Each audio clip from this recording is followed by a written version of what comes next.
medical examiner is somebody who investigates death.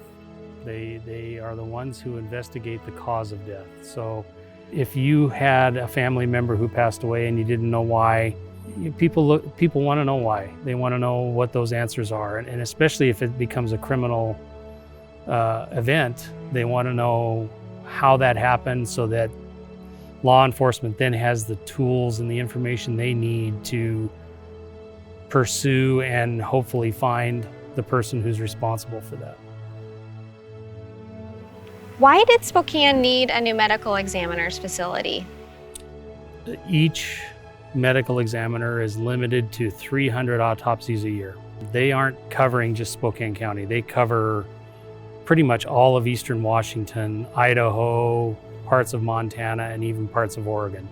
They've had too many instances where they've had to tell those other entities that we can't take them. We can't do this anymore. Their old facility had 2 autopsy tables. This new facility has 7. And so they have the potential now to cover the examinations for all of these surrounding communities and even more if they needed to.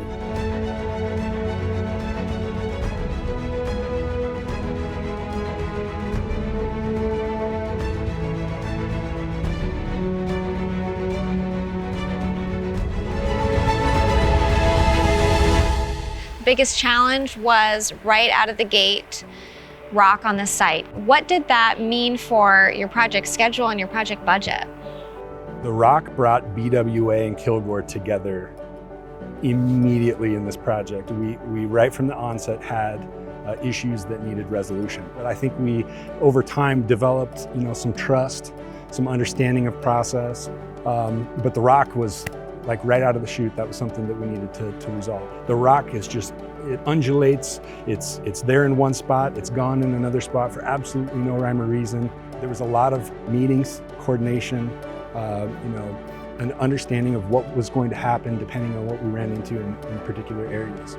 So that's kind of how we stayed on track.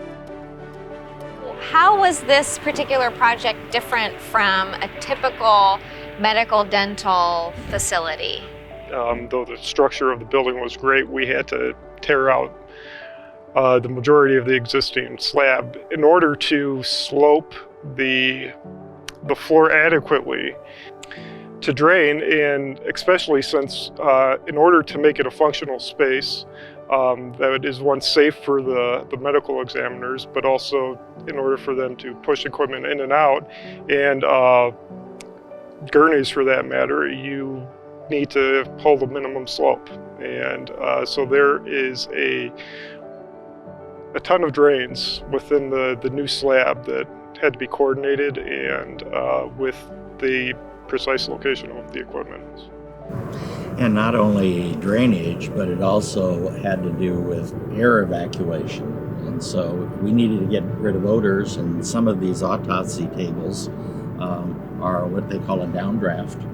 And so all of the air and everything is sucked down through it into the floor system.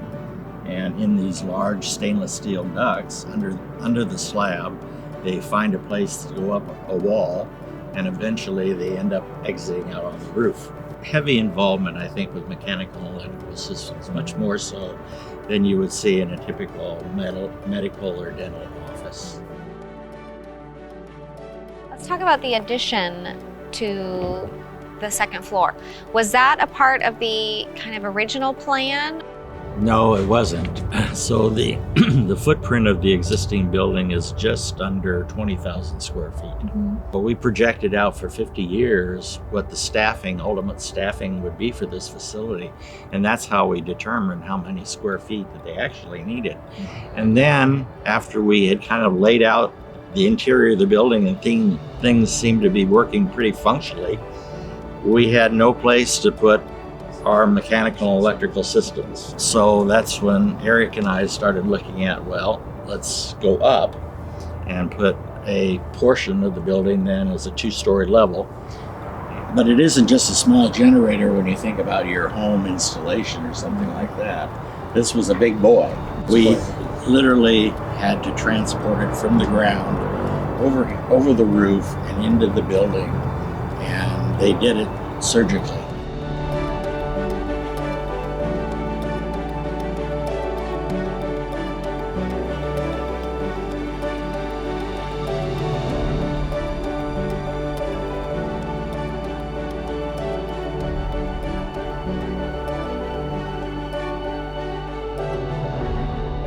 From our standpoint, what made the project a success, I think it's working relationship, 100%. Because I've been involved in many on time, on budget, successful projects that I wouldn't do again for anything, because they're just not fun. And when it's not fun, I don't care how much money you could make or could potentially make. It's not worth it in my book. So I love working with Bernardo Wills. And I mean that. I'm not just saying that because they're recording. I really do. Because Bob challenges me. And he challenges not only me, but everybody that we're getting prices and information and responses from. It's a legitimate challenge that makes us think beyond our typical rubber stamp process. There was many times where they would ask that challenging question, and it's like, oh yeah, I didn't think about that. I'm gonna go back to the supplier. And I think when Bernardo Wills saw that Kilgore was willing to go back and vet something out, and oh yeah, it's not an ad, it's in fact a credit. There was a level of transparency and trust, and I think that helped keep the momentum moving forward. And I think the same thing with the county. We had a lot of meetings where we were discussing a lot of complicated issues above table, where everybody had a voice at the table. And I think that's a lot of what made the project a success. We had a great group of sub-consultants, and we chose these sub-consultants because of the experience that they had had before working in hospitals. So there are very close similarities, to a lot of that. MWL and MWL Engineers, which did the mechanical, electrical, and plumbing. They were very easy to work with and certainly knowledgeable, to the point really where I think the medical examiners leaned on their opinion quite heavily. We gave Bernardo Wills a very tight time frame, not only for the design piece of it, but for the construction. And my hat's off to you, all you guys. It was fantastic that they were able to do it under that tight of a time frame, and then to do it on budget just made it even better. So it was just a fantastic team to work with.